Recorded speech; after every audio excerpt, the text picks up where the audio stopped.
Hi viewers, welcome to our channel. ప్రస్తుతం మనతో ఉన్నారు ప్రముఖ హైకోర్టు అడ్వకేట్ హనుమత్ ప్రసాద్ గారు. నమస్తే సార్. నమస్కారం. బిగ్ బాస్ 7 ఏదో ఒక రకంగా బిగ్ బాస్ ఎప్పటికప్పుడు వివాదాల్లో ఉంటూనే ఉంది. బిగ్ బాస్ 7 బిఫోర్ ఆడిషన్స్కి వెళ్ళామని, లేదంటే ప్రొఫైల్ బిగ్ బాస్కి షో కోసం ఫార్వర్డ్ చేసామని, ఆల్మోస్ట్ ఫైనల్ అయిపోయిందని, ఇప్పుడు కొత్తగా స్వప్న అనేటువంటి ఈవెంట్ చేసుకునేటువంటి యాంకర్ కావచ్చు, లేదా 2-3 సినిమాల్లో యాక్ట్ చేసినటువంటి హీరోయిన్ స్వప్న అనే ఆవిడ ఇప్పుడు కొత్తగా బయటకు వచ్చింది. బిగ్ బాస్లో నాకు అన్యాయం జరిగింది, పలానా వ్యక్తులు నాకు అన్యాయం చేశారు అని. అంటే నిజంగా అన్యాయం జరిగితే ఇప్పుడు ఆవిడ బయటకు వచ్చి మాట్లాడుతున్న వాస్తవాలే అనుకుంటే, సెలెక్ట్ అయిపోయింది, బిగ్ బాస్ స్టార్ట్ అయిపోయింది, విన్నర్లు కూడా అయిపోయారు, ఆ షో కూడా అయిపోయింది, విన్నర్ అయిపోయి కూడా దాదాపుగా 1 మంత్ ఎక్కువే అయిపోతుంది. ఇప్పుడు బయటికి అసలు రావడానికి గల కారణాలు ఏంది, దీని వెనుక ఉన్న కారణాలు అయితే ఏం చెప్తారు సార్? అసలు ఒకవేళ ఈ టైంలో దాంట్లో అన్యాయం జరిగిందని బయటకు వచ్చి మొత్తుకున్నా, ఒకవేళ నిజంగా అన్యాయం జరిగితే న్యాయం జరిగే అవకాశాలు ఉన్నాయా? ఏం చెప్తారు అసలు? ఒక రకంగా చెప్పాలంటే బిగ్ బాస్ షోనే వివాదాలు మొదటి నుంచి. దాని మీద అనేక రకాలుగా కోర్టులో కేసులు కూడా వెళ్ళి అది అలా వెళ్ళిపోయింది, అలా కంటిన్యూ అవుతుంది. ఆ కోర్టులో కేసు వేయడం వల్ల కూడా మరింత దానికి ఊపు వచ్చింది, ఆ షోకి మరింత డిమాండ్ వచ్చింది, తగ్గలేదు. అయితే ఇది కొత్త తరహా, అంటే ఇలాంటిది ఇండస్ట్రీలో ఎప్పుడు ఉంటుంది.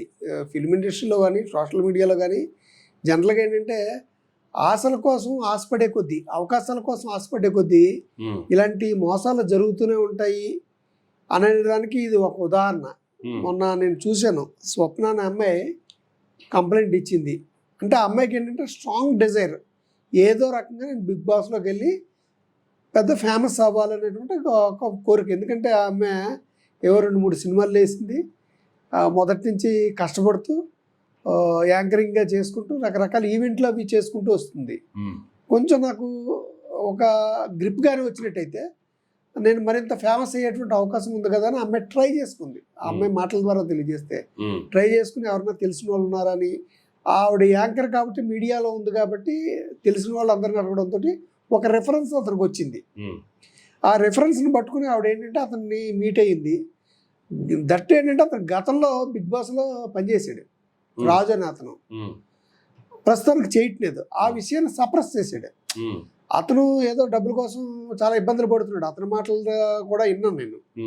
ఆ ఇబ్బంది పడుతున్న సమయంలో కరెక్ట్గా ఎత్తకపోయింది, కాళ్ళకి దొరికింది అన్నట్టుగా ఈవిడ కరెక్ట్గా దొరికింది. నా దరిద్రం తీరిపోయింది అనుకున్నాడు. అది వేస్తాను ఇది వేస్తాను ముందు 2,50,000 తీసుకున్నాడు. అది 100% వాస్తవం. దానికి తగ్గ ఆధారాలు మొదటి నుంచి పేమెంట్స్, ఆన్లైన్ పేమెంట్లు ఈవిడ చేసింది, అదేవిధంగా మెసేజ్లు అవన్నీ ఉన్నాయి. ఈ రకంగా అయింది. జనరల్గా ఇప్పుడు స్వప్న గారు ఏవైతే ఆరోపణలు చేస్తున్నారో అవన్నీ వాస్తవాలే. ఎందుకంటే వచ్చేస్ రూపంగా కావచ్చు, ట్రాన్సాక్షన్స్ రూపంగా కావచ్చు, అతని నుంచి ఇతనికి, తన నుంచి అతనికి జరిగినటువంటి మెసేజ్ల రూపంగా కావచ్చు, అన్ని పర్ఫెక్ట్గా ఉన్నాయి. కానీ బిగ్ బాస్ స్టార్ట్ అవ్వకంటే ముందే ఒక 1 వీక్ బిఫోరే ఫైనల్ లిస్ట్ అయితే అయిపోతుంది కదా, అనౌన్స్మెంట్ కూడా అవుతుంది కదా. ఆ తర్వాత హౌస్లో కూడా వెళ్ళిపోయారు కదా క్యాండిడేట్స్ అందరూ.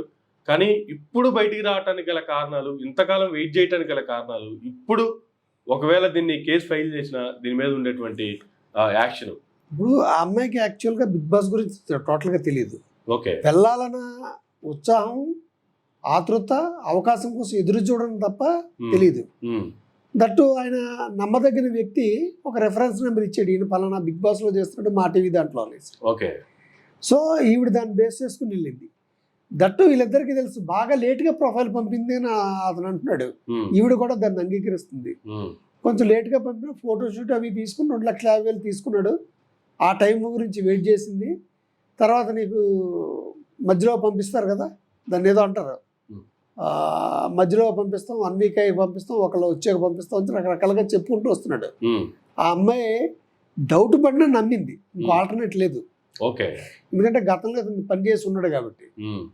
ఎందుకంటే నువ్వు లేట్గా పంపించావు ప్రొఫైల్ అంటున్నాడు, అది కరెక్ట్ కాబట్టి. చివరికి వచ్చేటప్పుడు ఆవిడకి తెలిసింది ఇంకేం లేదు, మనకు ఛాన్స్ లేదు, ఇతను మోసపోయామని. ఆ అమ్మాయి అంతా అమ్మాయి ఎంక్వైరీ చేసుకుంది. కాకపోతే వాళ్ళ టీం అందరూ వెళ్ళి ఇతని మీద పడేటప్పటికి ఇతను ఎక్కడ పరుగు పోద్దని చెప్పి ఒక అగ్రిమెంట్ అవి రాసుకున్నాడు. ఆ అగ్రిమెంట్ టైం కూడా అయిపోయింది. ఓకే, టైం అయిపోవడంతో ఇంకో ఆల్టర్నేట్లకి ఇతను ఇవ్వడం అని చెప్పి పోలీస్ కేసు పెట్టింది. అన్ని ప్రయత్నాలు అయిపోయాక ఆవిడ అడిగి అగ్రిమెంట్ రాసుకుని అగ్రిమెంట్ కూడా ఇవ్వకపోయాక అమ్మాయి కంప్లైంట్ పెట్టింది. నేను ఇలా మోసపోయిన ఇంకొకరు మోసపోకూడదు, కనీసం నా డబ్బు నాకు రప్పించాలని. న్యాయం జరుగుతుందా ఇప్పుడు? తన పోరాటానికి న్యాయం జరుగుతుందంటారా? ఖచ్చితంగా జరుగుతుంది. ఎందుకంటే అతను కేసు పెట్టింది, చీటింగ్ కేసు. అది అతను చీటింగ్ కేసు కింద వస్తుంది. రెండోది రికవరీ ఆఫ్ ది అమౌంట్ కింద కూడా వేసుకోవచ్చు. అతను చెక్ కూడా ఇచ్చినట్టున్నాడు. చెక్ ఇస్తే చెక్ బౌన్స్ కేసు అవుతుంది. చెక్ బౌన్స్ కేసులో కనుక ఒకవేళ అది కనుక ప్రూఫ్ అయితే ప్రూఫ్ అవుతుంది. అతను ఇచ్చానని చెప్పినట్టు కదా, అప్పు తీసుకుంటే 2 సంవత్సరాలు జైలు పడుతుంది. ఇతను బహుశా జైలుకి వెళ్ళడానికి రెడీ అవడం. అంటే ఈ రోజు కాకపోతే కోర్టులో కేసు ఉంది కాబట్టి రన్నింగ్ టైంలో ఏదో రకంగా అతను అమౌంట్ తీర్చేస్తాడు, సెటిల్మెంట్ చేసుకుంటారు. ఓకే, సో ఆ రకంగా ఫైనల్ గా స్వప్న న్యాయం అయితే జరుగుతుంది. ఖచ్చితంగా జరుగుతుంది. ఎందుకంటే సరే ఇంకా ఆ అమ్మాయికి ఇతని దగ్గర ఇవ్వడం తెలుసు. ఇతను ఏంటంటే ఇతను చాలా తెలివైనడు. ఇప్పుడు కోర్టులో కేసు వేసుకోవడం వల్ల ఏంటంటే ప్రస్తుతానికి డబ్బు ఇవ్వట్లేదు, కోర్టులో అటు ఇటు తిరుగుతుంటాడు. కొంత దగ్గర పడేటప్పటికి నేను ఏదో రాజీకి వస్తాను, నేను తీర్చుకోలేను అంటాడు. అతను పూర్తిగా ఇవ్వడం నేను లెక్క ప్రకారం. అతను ఎంత ఇస్తే అంత తీసుకుని ఇవిడ దండం పెట్టేస్తుందని నేను అనుకుంటున్నాను. సో ఫైనల్ గా కోర్టులు కూడా దానికి అంగీకరించి తీసుకో అంటే వాళ్ళిద్దరి మధ్య రాజీ పడితే కోర్టు ఏం చేస్తుంది? అంటే ఇంతకాలం బయటికి రాలేకపోవడానికి కూడా ఇవన్నీ చెక్ చేసుకొని ఇంకా నాకు ఫైనల్ గా నాకు డబ్బులు వచ్చే అవకాశం లేదనుకున్నప్పుడు మాత్రమే కంప్లైంట్కి వెళ్ళి మీడియా ముందుకు వచ్చిందండి అనుకోవచ్చా? ఖచ్చితంగా మీడియా ముందుకు వచ్చింది. ఆ అమ్మాయి సెప్టెంబర్లో స్టార్ట్ అయింది, ఒక అక్టోబర్ వరకు చూసుకుంది. ఇంకేం రాకపోతే ఇతను ఏదో సులుగబుర్లు చెప్తున్నాడు అనుకుంది. ఎంక్వైరీ చేసుకుంటే ఇతను ఆల్రెడీ 7th సీజన్కి లేడు, ఏ కారణాల చేత తీసాడో. ఆ అమ్మాయి ఇంకా 2 ముగ్గురితో కూడా మాట్లాడింది, మాట్లాడి రికార్డులు కూడా ఏమి పెట్టుకుంది. వాళ్ళు కూడా డబ్బులు తీసుకున్నాడు ఇతను ఎంతో కొంత.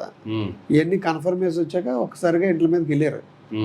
ఇతను ఇంటి మీదకి వెళ్తే ఇతను రాశాడు. లెక్క ఏంటంటే ఇతను నేను రాయలేదనుకోండి వేరే రకంగా ఉండేది, చీటింగ్ కేసు కింద ఉండేది తప్ప. ఇతను అగ్రిమెంట్ రిటర్న్గా కమిట్ అయ్యి రాశాడు ఆ టైంకి, ఏది ఇచ్చేస్తాను అనుకుని. ఆ రాసేయడమే అతనికి ముప్పు అయింది. అదే ఇవిడికి ఎవిడెన్స్ కూడా అయింది. అంటే ఈ టోటల్ ఎపిసోడ్కి లేదా మా టీవీ యాజమాన్యానికి బిగ్ బాస్ షో నిర్వహిస్తున్నటువంటి ప్రొడ్యూసర్స్కి సంబంధాలు ఉంటాయంటారా? వాటికి ఎటువంటి సంబంధం లేకుండా వీళ్ళ మధ్యలో జరిగిన వ్యవహారం అనేది? ఇప్పుడు ఇతను ఎన్ని రకాల ఆధారాలు చూపిస్తున్నా అప్పుడు ఒకటే మాట మీద ఉన్నాడు, నేను బిగ్ బాస్లో లేను, బిగ్ బాస్ గురించి చెప్పలేదని. అంటే ఇక్కడ 2 రకాల కారణాలు ఉన్నాయి. ఇతను అక్కడ ఒప్పుకున్నాడు అనుకోండి, బిగ్ బాస్ మీద పెద్ద మచ్చ ఏర్పడుతుంది. ఓకే, రెండోది బిగ్ బాస్ యాజమాన్యం కూడా చర్య తీసుకునేటువంటి అవకాశం ఉంది ఇతని మీద. ఎందుకంటే మా పేరు చెప్పుకుని డబ్బులు కలెక్ట్ చేస్తున్నాడు. రెండోది మొత్తం టోటల్ ఇండస్ట్రీలోనే, సోషల్ మీడియాలో కానీ ఎక్కడైనా ఇతని ఛానల్స్లో కానీ ఇతని దగ్గర చేరినవారు. అందువల్ల ఇతను ఎన్ని రకాల ఆధారాలు చూపెట్టినప్పటికీ కొంచెం తెలివిగా ప్రీప్లాన్డ్గా వచ్చినట్టు ఉన్నాడు. అందువల్ల నేను బిగ్ బాస్ కోసం తీసుకోలేదు, ఎన్ని ఆధారాలు చూపెట్టినా అదే మాట మీద స్టిక్ అయ్యాడు. ఎందుకంటే రేపు పొద్దున కోర్టులో కూడా పెట్టేటప్పుడు తనిచ్చిందైతేనే బిగ్ బాస్ లో అవకాశం కోసమే, ఒకవేళ నాకు ఇంకొంచెం త్వరగా అవకాశం వస్తుందేమో, నా ఫైల్ ముందుకెళ్తుందేమో, రిజెక్ట్ అయినటువంటి లిస్ట్లో కాకుండా ఫైనల్ అయినటువంటి లిస్ట్లో నా పేరు వస్తుందేమో అనే ఉద్దేశంతోనే నేను ఇతను అప్రోచ్ అయ్యి అతను అడిగిన డబ్బులు ఇచ్చాననేది క్లారిటీగా చెప్తుంది కదా. అవును, అమ్మాయి వెరీ క్లారిటీగా చెప్తుంది. బిగ్ బాస్ కోసం మాత్రమే ఇచ్చింది, ఇతను ఎవడో తెలియదు ఇతనికి. ఈవిడేమో బిగ్ బాస్ కోసమే ఇచ్చింది, ఈయనేమో బిగ్ బాస్ కోసం తీసుకోలేదు. ఎలా ఇస్తాడండి? ముక్కు ముఖం తెలియని వ్యక్తికి అప్పు ఎలాగ ఇచ్చేస్తారు? ముక్కు ముఖం తెలియని వ్యక్తికి ఒకవేళ అప్పు తీసుకున్నా, ఒకవేళ నిజంగా ఇచ్చింది అనుకున్నాం, అప్పు తీసుకున్నా దానికి తగిన ప్రొసీజర్ అంతా ఫాలో అవ్వాలి. ప్రో నోట్ తీసుకురావాలా, లేకపోతే చెక్ అవుట్ ఇవ్వాలి, ఇది ఇవ్వాలి. ఆ అమ్మాయి దఫదఫాలుగా వేసింది. ఇప్పుడు ఆ అమ్మాయి కూడా ఏదో కష్టపడి ఎక్కడొక్కడో పని చేసుకుని తెచ్చుకుంటుంది. ఆ అమ్మాయి దగ్గర కూడా పెద్ద అమౌంట్ లేదు అట్ ఎ టైము. అందువల్ల 10,000 ఒకసారి, 50,000 ఒకసారి, 60,000 ఒకసారి అలా ఇచ్చుకుంటూ వచ్చింది ఆ అమ్మాయి. అందువల్ల నువ్వేవడమే నాకు తెలియడానికి నేను నీకు ఎందుకు అప్పిస్తాను, నేను ఇందులోకి వెళ్తే కొంత నాకు ఫేమస్ అవుతానన్న ఉద్దేశంతో ఆ అమ్మాయి వెళ్ళింది. దాన్ని అవకాశంగా తీసుకున్నాడు అతను. గతంలో పని చేసి ఉండడమే అతని అడ్వాంటేజ్. ఆ పని చేయడం వల్ల ఏంటంటే ఇతనికి అన్నీ బుట్టలో పడారు ఈ అమ్మాయి.